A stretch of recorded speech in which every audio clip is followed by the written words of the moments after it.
Hello, everyone, and welcome to this live stream special. I really appreciate you being here because this is going to be an interesting one. I'm going to learn a lot as well because this is, again, building on the topic. Everyone, including my mother's, heard about ChatGPT and AI, but bringing it in from the mainstream, I'd love to know a little bit more about architectural professionals, company owners or architects who are actually using this stuff and are looking at a data-driven approach to doing creative design. And on that basis, I have an awesome guest here who's practicing what he's preaching. There's no preaching, we're all chilled out, but someone that's actually doing it from the front line. And on that note, thank you so much here to Steve Charlton from Atelier. How are you, sir? Are you okay? Really good, thank you. Yeah, thanks for inviting me to this. I've been looking forward to it.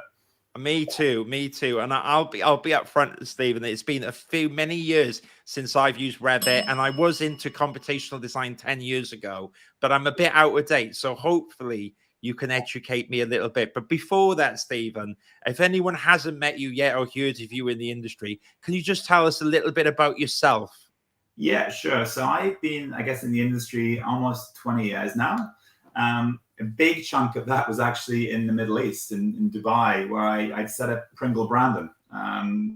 Oh, wow. Yeah, Pringle and the past Revit presidents practice over there. So I spent sort of a good 5 years building that up from myself and one of my business partners to about 100 people. And then time was, Jack was essentially looking to do something different at some point and wanted me to come back to London. So we became Perkins & Will, obviously a big American architectural firm, offices everywhere, multiple projects and typologies everywhere. But yeah, it was time to come back to London. So that was about 5 years ago now.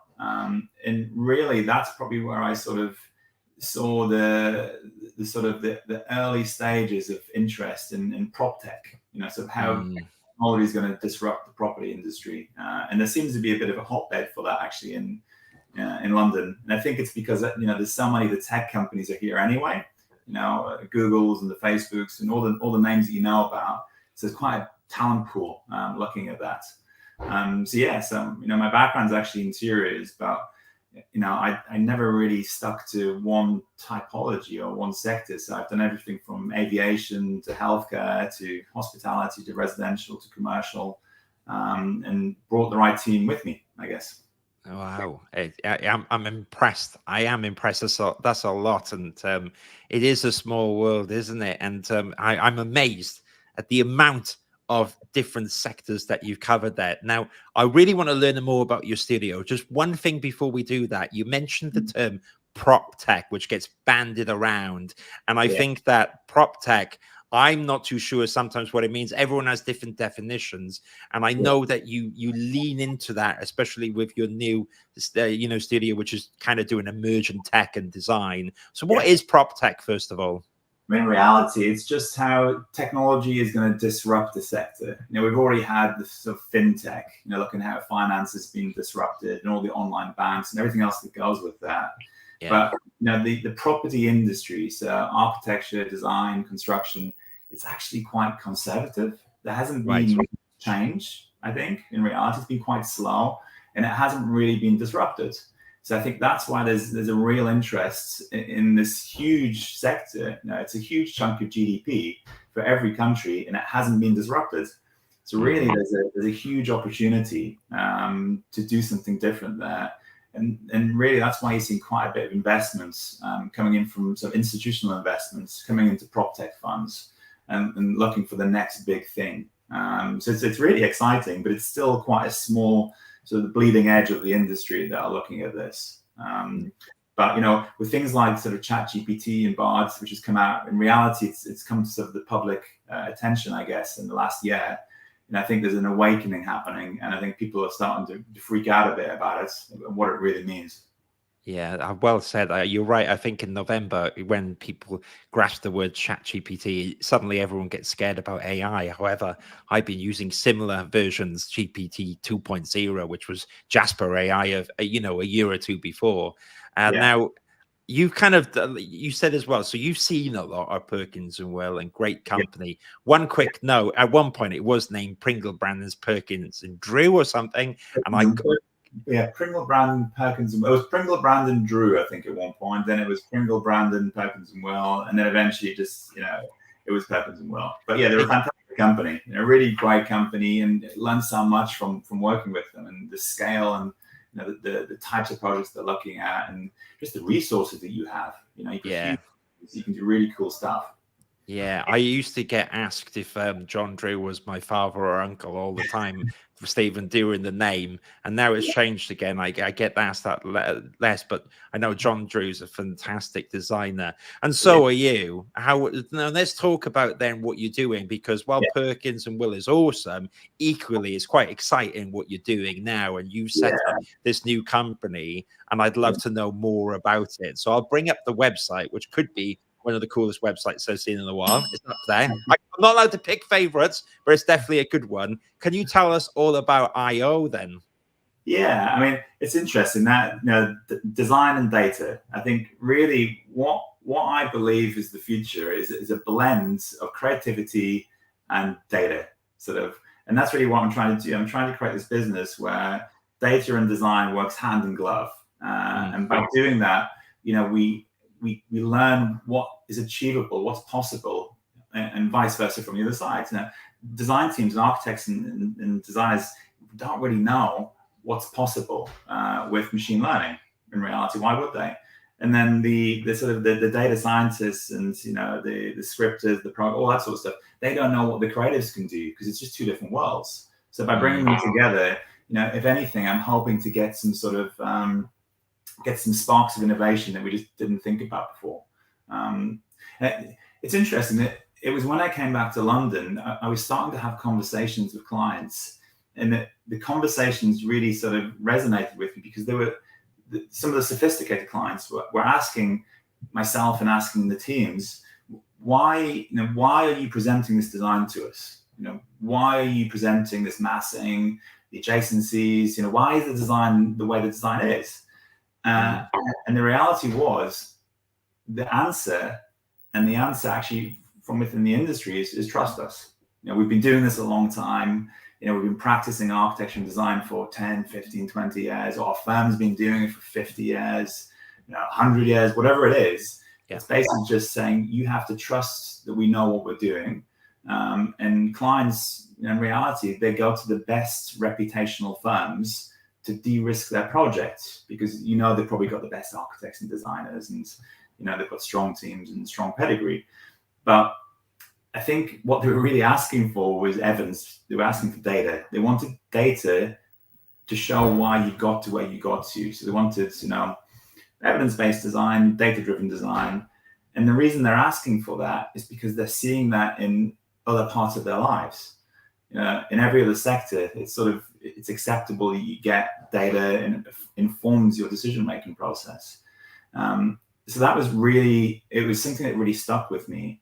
And I think it was because the people who are now becoming the leaders of these businesses are of an age where they were brought up on computers. They were brought up on Ataris and Amigas and all the stuff that you probably remember and I remember. They're getting to a place where they are the decision maker, and they feel comfortable, and they want to be using data, because that's just the way they've been brought up, essentially.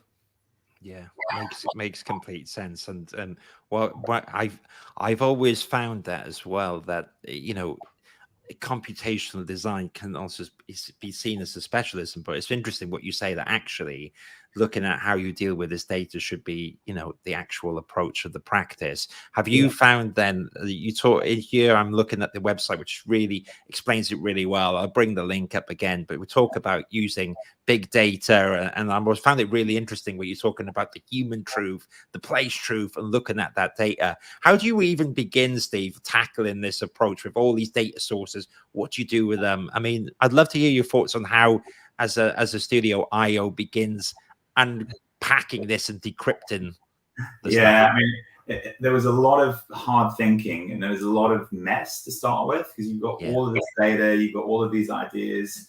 And I think whenever I try and think about a project or a strategy, simplification is the most important thing to do. It's if you strip it right back and you go, well, what are we really trying to achieve? What's really important? And how do we make it as simple as possible to communicate to ourselves and to our clients and anybody from the outside? So that's what we really try to do, is just really simplify the concept of what we're doing. Because if people get it, if they get the concept, it's so much easier to comprehend, and it's so much easier to deliver, and it's so much easier to believe in, because you get it.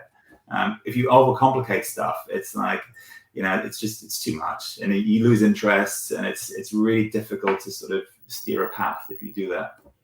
Yeah, makes complete sense. And I agree with you. I think it's interesting because you're embracing these technologies. Now, some people, I've heard some conversations where, the AI is coming, people don't want to deal with it. It reminds me a little bit about people talking about Revit 10 years ago. I don't want to deal with BIM. Let's leave it be. People don't do it, and they don't want to do it. I mean, I think as an industry, we still haven't embraced Revit, really. It's like almost people are doing it because they have to do it.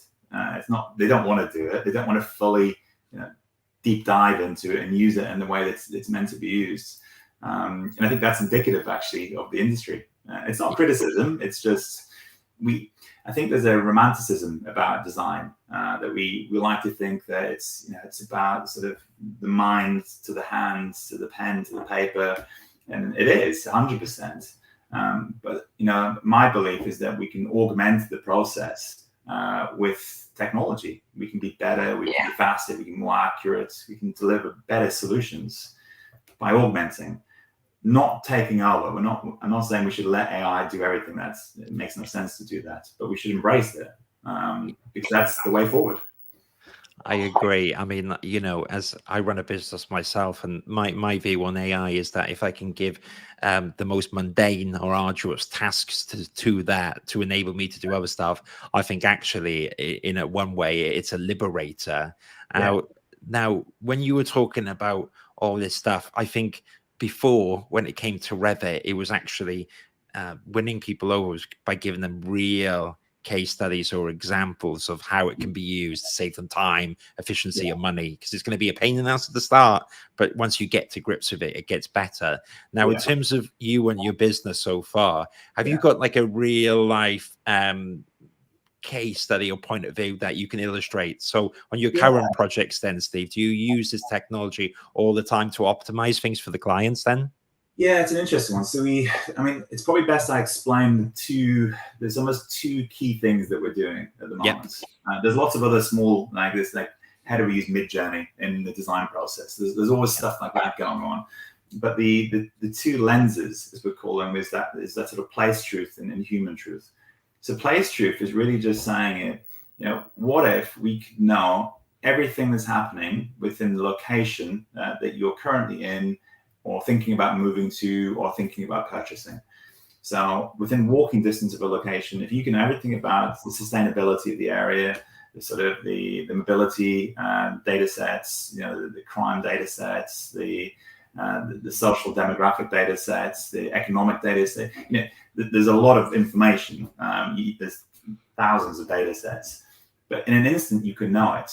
And what we're trying to do is, and what we've started to do proof of concept on, is basically you have to weigh the data, give it relevance. But to give it relevance, you need to know how to give it relevance. You need to know what's important to that client or to that sector. And that's why these two things need to come together. It's pointless just having, a tech team delivering a product when they don't really know the people who are going to use it, what they need, and they don't know the clients in terms of what the clients, their aspirations are and how they're thinking. And the people that really know that is us. We've been doing it for a long time. We have this knowledge in our head. And that was the issue, that we all have it in our heads, but it's not structured. It's not documented. It's not stored in a way that can be reused.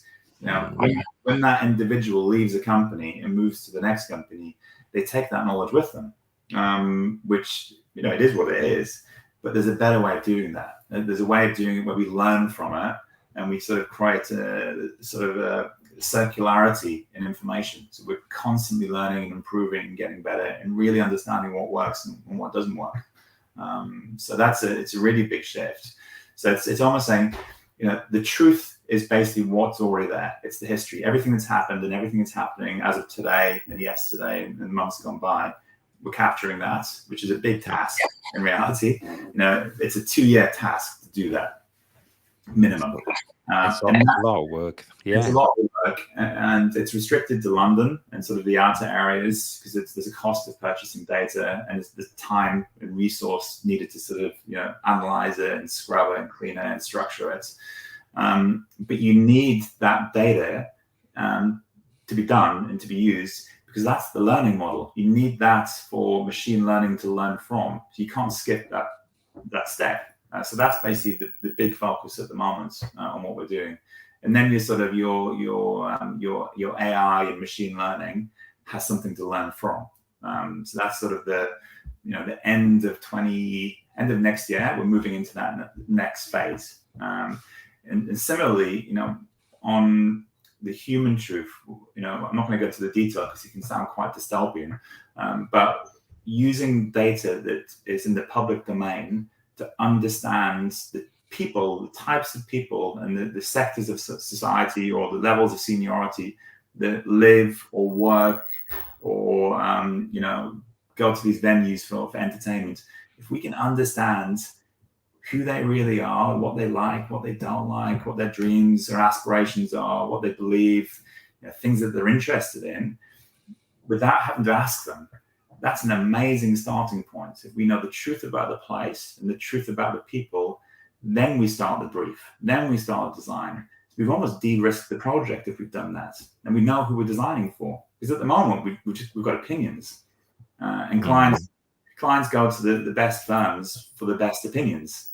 But why not have the real data? It's there. It's just a case of getting it and capturing it and understand how to use it.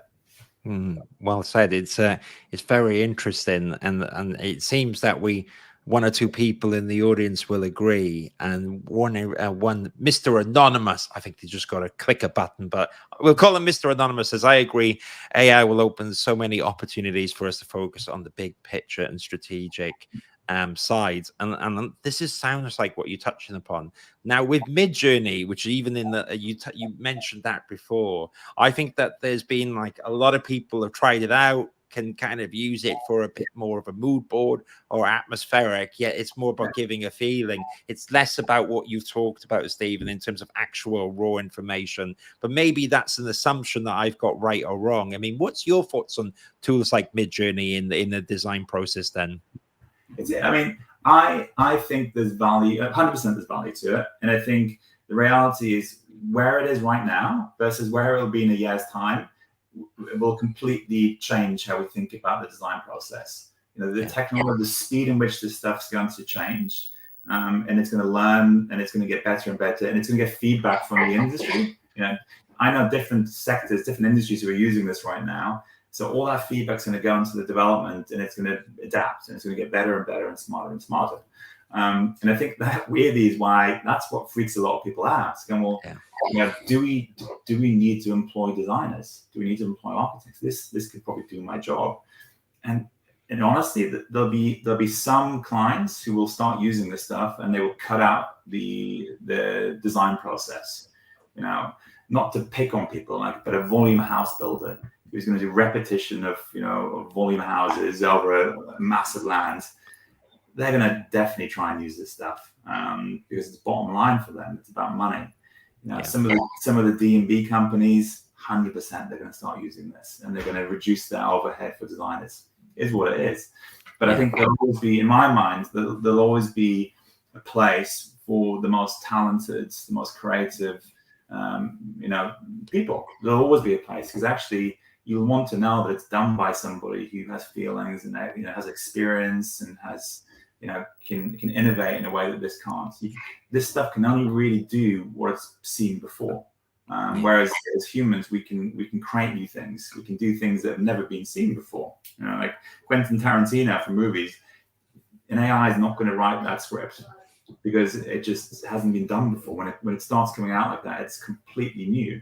So there's always space for talent, but it will change the industry. There'll be roles will disappear, but new roles will appear as well because they have to look at ethics, to look at sort of the quality of the data, the diversity of the data, and everything else. Yeah, I agree. I think that when I was a part one, there was a lot of good tasks I'd done, a lot of things I was learning. There was like one or two of those weeks, Stephen, where I was doing the collaging in Photoshop, and I always think now with the AI in Photoshop, Yeah. basically the stuff I was spending ages doing, you could just knock out in 10 seconds. So that task, what would have done before, yes, would be completed by computers, but I still had to run around and do all the binding and all that stuff in the room. So I never think it's going to replace everything. But like you said again, it gives the opportunity for the company owner, a team leader, or anything to put resources on other stuff. And what I was going to ask you on that note, do you think the industry is already changing or with this stuff, or is it more a few companies like yourself where you're saying it's going to be a cool part of our business, we're going to run with it? Yeah. I think it's the industry's not changing yet. I get a lot of feedback where it's like, and I don't mind this. I can take all feedback that no, that's not going to happen. This isn't, it's almost bury your head in the sand stuff. It's this belief that it's not going to happen, and it will. So I think in a way, what's going to happen is the innovative companies will get such a head start that it'll be difficult to catch up. So you'll probably see a bunch of acquisitions down the line from big companies looking to sort of buy talent and buy the expertise in to catch up. But you can't undo it. AI is out there. It's not going to change. The speed in which the change is coming is going to accelerate. And I think it's going to surprise a lot of firms as well going forward. You mentioned, there's something like, I think it's a bit like 80-20. If we can get AI, machine learning to do, 80%, get to a place where a lot of the basic stuff, repetitive stuff, take it to 80%, but then we as humans and the sort of the people who know what we're doing, we can focus 100% of our time on that final 20%, then the output is going to be greater than the sum of parts. It's really going to change how we think about doing these things. And I think that's the way we should be thinking about it. We're not going to do things in the same way. The designs will be different, and they can be different because we've got more time. We've almost killed ourselves as an industry giving away stuff for free. The fees aren't going to suddenly increase. So what do? We spend less time doing stuff that we really don't need to be doing, and more time on the stuff to be more research on projects, more creative thinking and more innovation. And that's what we should be doing. So hopefully we can do that and not, squeeze down our fees to where they are now. Hopefully there's an increase in fees, an increase in profitability. So as an industry, we can get salaries up and, do what we need to really do to keep people in the industry and make it attractive. Yeah, well said. And we could have a whole podcast episode on not giving away stuff for free, because I do think that is a huge problem, full stop. It's not going to change. I think it's done now. So the question is, how do you do something different now moving forward? And I think that's the piece that's interesting. How can you use technology to drive productivity and be able to charge more money and be able to charge higher fees? Because we're seen more as, experts, whether the McKinsey or the Boston consultant of the sort of the construction and design industry. Very insightful, and I appreciate you sharing that. We have had one or two comments that have come in while we're talking. Tapio says, great conversation, passively harvested brackets non-subjective data on actual human behaviors in a specific space is such an underutilized design tool. Now, I'm going to be very honest, Tapio, I'm not too sure what half of that means. However, Stephen, maybe you can comment on that as well. Is that something that you share a sentiment on? Agree or disagree? I massively agree with that. So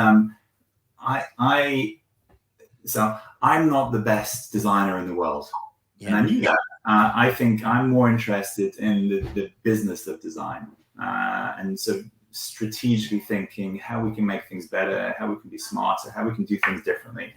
And I used to get very frustrated with a lot of sort of design briefs that I got, where it's almost like the client just wants this silhouette in the skyline. They want this sort of beautiful architecture or beautiful design, and they don't really care about the people who are going to occupy the space.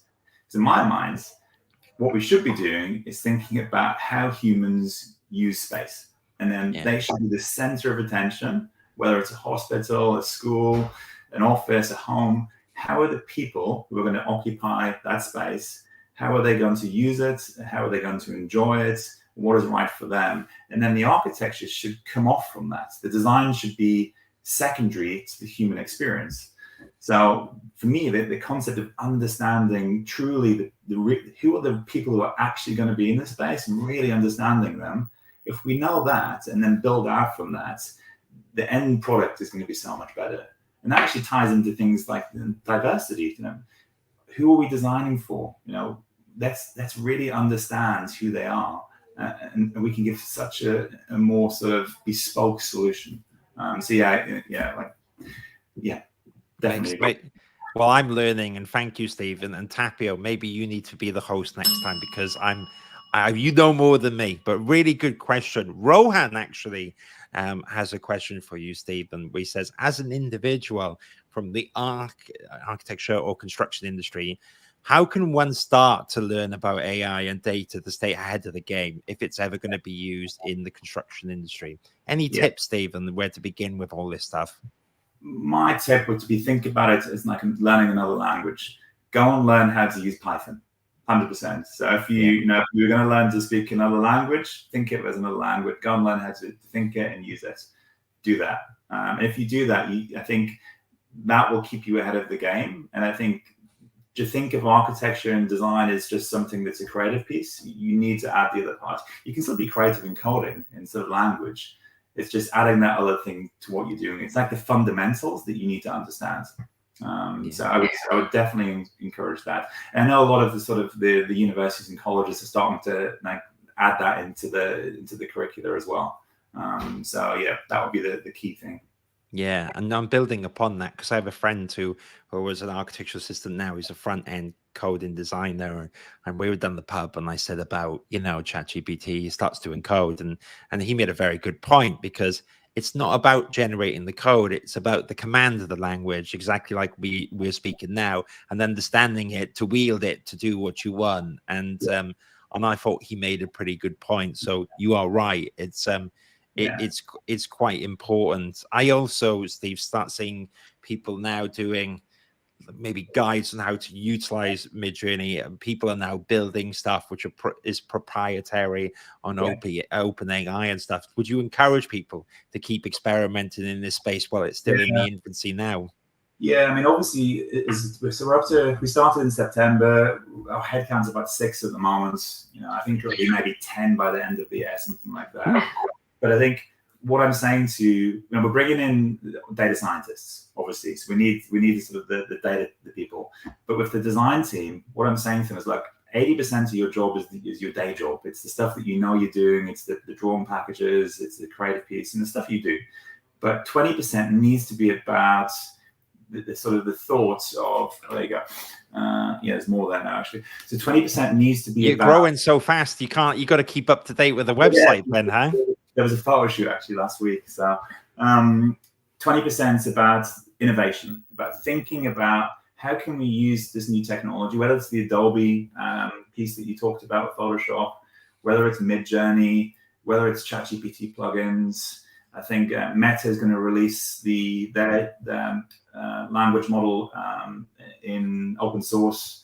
There's a really cool software called Hyper, which is, again, it's open source cloud, almost an alternative way of thinking about Revit.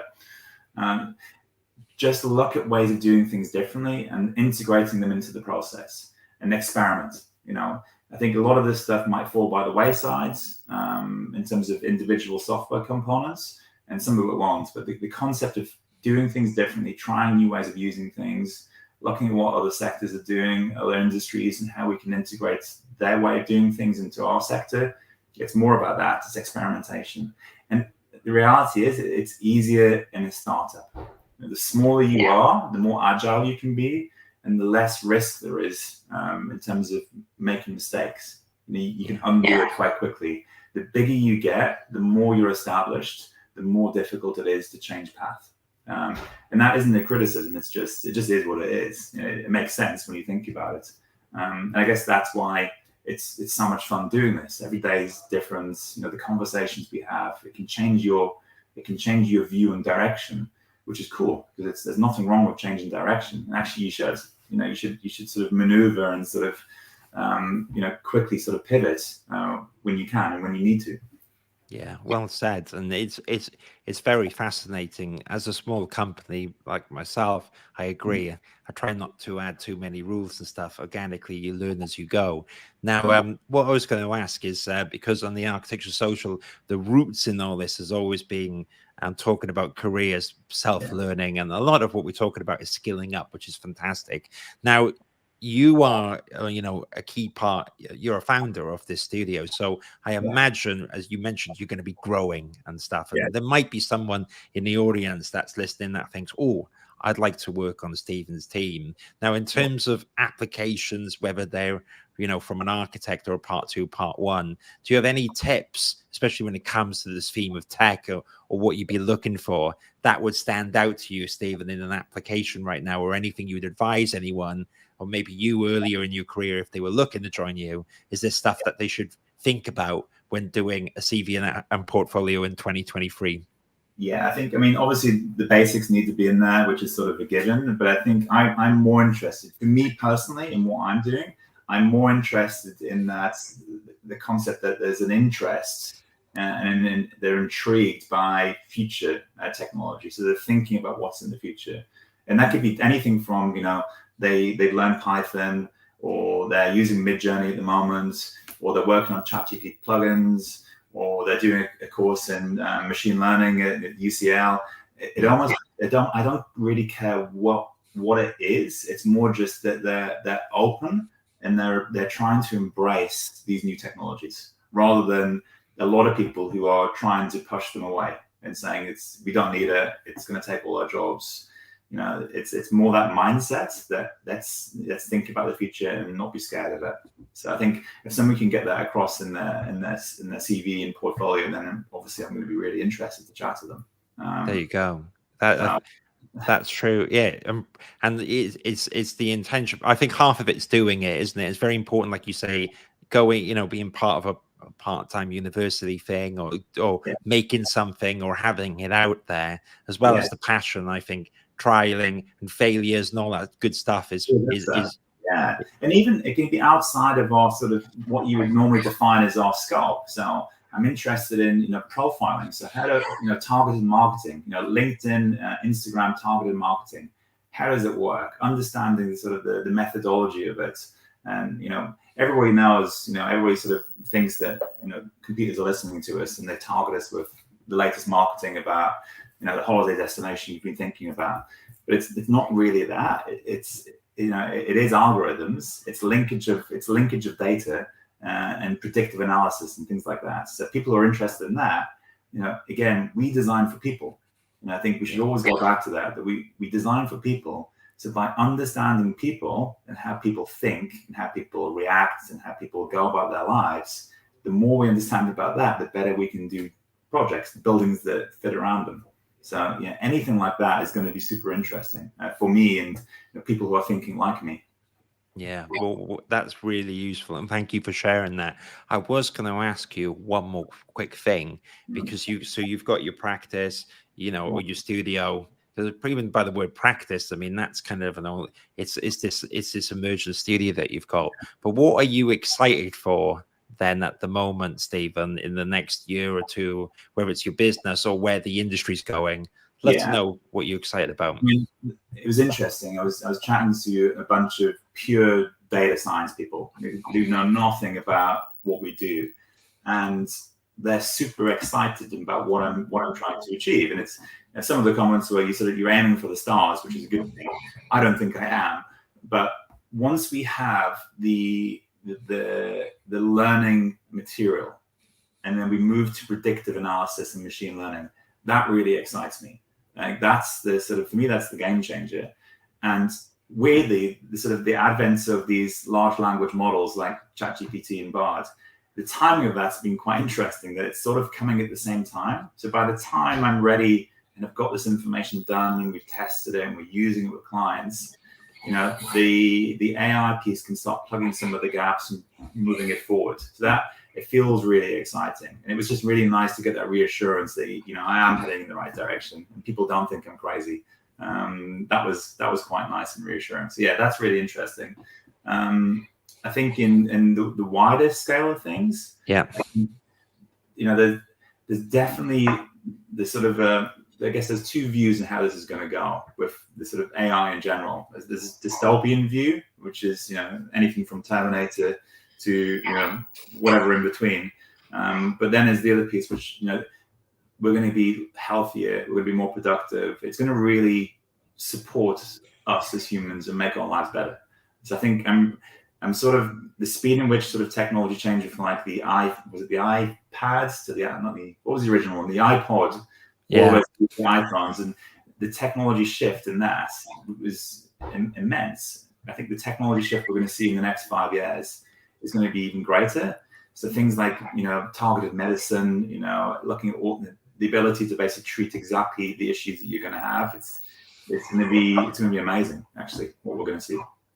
I'm with you. I find it exciting. I say I think what a time to be alive. My partner in real life, on the other hand, thinks it's absolutely terrible. So I know, but it's all right. We're not running a business together. It's cool.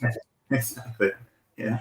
Well, what I was going to say is before we get your contact details and stuff, I normally like to open it up the other way because it's not fair that I get to ask all the questions and you've eloquently answered them. And I was wondering if you had one or two questions for me, and it can either be on, basically the Architecture Social is an online community platform. The podcast has got marketing trends, but also, where the revenue and the business comes from. As I publicly said all the time, a lot of it's on recruitment. So I see industry trends and stuff. But Steve, do you want to pick my brain's lines live or ask me one or two questions at all? I mean, I guess I'm intrigued if it feels quite isolating what we're doing. It doesn't feel like there's many companies looking at this sort of stuff. Which in a way I like, because that means either I'm onto a really good thing or I'm just being stupid. But I think it's a really good thing. But are you seeing companies really asking for this, asking for the experience in machine learning and programming and Python and all the other things? Absolutely not. So if I get someone who comes to me, I know where the talent to go to, but it's very rare. And I think that it will take time. It's exactly what you said before, Stephen, because, and like Perkins and Will, it's a great example. It's a good company. It's a large company. It takes a lot of time for there to be a formal computational design role or something to trickle down. And I'm seeing one or two larger companies, maybe like, for example, a large company which is designing stadiums, they will hire a computational designer. But even then, that's what that term is. And even then, as you know, like what a computational designer does, specializes in, is incredibly different based upon if they're programming, are they a grasshopper whiz and all this stuff. So I still see it as a bit of a niche. It's very rare that those skills become more in mainstream architecture. And so the only examples I've seen it more is, for example, like Neon the Line, right? So all the crazy stuff. And you mentioned this because you set up all these, cool offices in the Middle East and stuff. I think there's an opportunity there for design and programming. So I will see roles come through which are looking for someone with Rhino and Grasshopper. So that is, in terms of mainstream architecture, their version of the bleeding edge. However, what we know is that Rhino and Grasshopper has been around even since I've been doing my part 1 or part 2. So to answer what you said, no, I think that what you're doing is the bleeding edge. And with that comes all the excitement, but also becomes the challenge that I imagine you as a business owner looking for someone with a particular skill that it's harder to find those people. So maybe is that useful? Like, I think it's going to take time. It is going to take time. I mean, it was weird. It was disheartening that I saw an advert from a developer, and the developer was looking for designers with expertise in ChatGPT and Midjourney. And that was quite scary. It's like, okay, if our clients are asking for it in advance of our ability to do it, I think that is a problem for the industry. If the clients and developers start taking that on board and trying to do that themselves and automating some of that process, that then does start taking away from our industry because they figure out how to use it before we do. So I think we need to be conscious of that as well. That's a good point, and hopefully then we can get reins on it. I'm hopeful if someone's putting in the job spec must use ChatGPT, they don't fully understand it yet, because I can use ChatGPT by using the prompt line. Doesn't mean that what's going to come out is going to be good, but you're right. I know what you're saying. The thinking's going that direction, which could be kind of slippery. You know, I mean, modular modular developers have been hiring in-house for a while, and I do think that trend will go, but that's more in a tech line. I don't think that the mainstream we've got to worry just yet. But I could be really wrong, Steve. I could eat my words, and you're right. There could be all these Chat GPT prompt people in-house and developers putting stuff in. You just don't know. We'll find out. We'll find out. But until then, just before we go, because you're actually doing your stuff on the front line, you're not using prompts in ChatGPT. You're looking at the big data. You're doing all this cool stuff. If people have watched this and they want to learn a little bit more, whether they're a developer, whether they're an architect, whatever, how would they get in contact with you, Steve, to say hello and learn more? Yeah, they can just drop me an email. Actually, it's Steven with a V at io-atelier.com. And that's it. Yeah, that's the easiest way to do it. I've got one sort of elevator pitch up I'm probably going to put to you to sort of finish off as well. So it seems to go down really well and people can comprehend it. So there was it's a Netflix commissioned a study, I don't know, say 7 years ago, 6-7 years ago, where they were looking at their data. They were looking at what people were watching, what people were sort of searching for and couldn't find, breaking it down by demographics, and really analyzing their data. And then they were getting external data on trends. So they pulled this all together, so they aggregated the data, and then they gave it relevance and meaning and weight, and they came up with 3 sort of key concepts, key ideas. And it was slasher movies, people were loving that, teen TV, that was great, everybody wants that, and 80s nostalgia. So that was the brief for Stranger Things. So everybody thinks Stranger Things was this creative genius came up with that. It wasn't, it was everybody's idea, it was just aggregated data. So that sounds cool. It's like, wow, that's really amazing. But my point is, when I see clients, it's really cool. But unless you have really good directors and actors and actresses and production crews and lighting and making all the stuff you need, all you've got is a really good idea with a bad implementation. What you need is really great data and relevant data and really great creativity. You bring those 2 things together, and then you pretty much is where we are these days. You're more guaranteeing a success. You're de-risking your project. And that's basically what our vision is, what my vision is moving forward.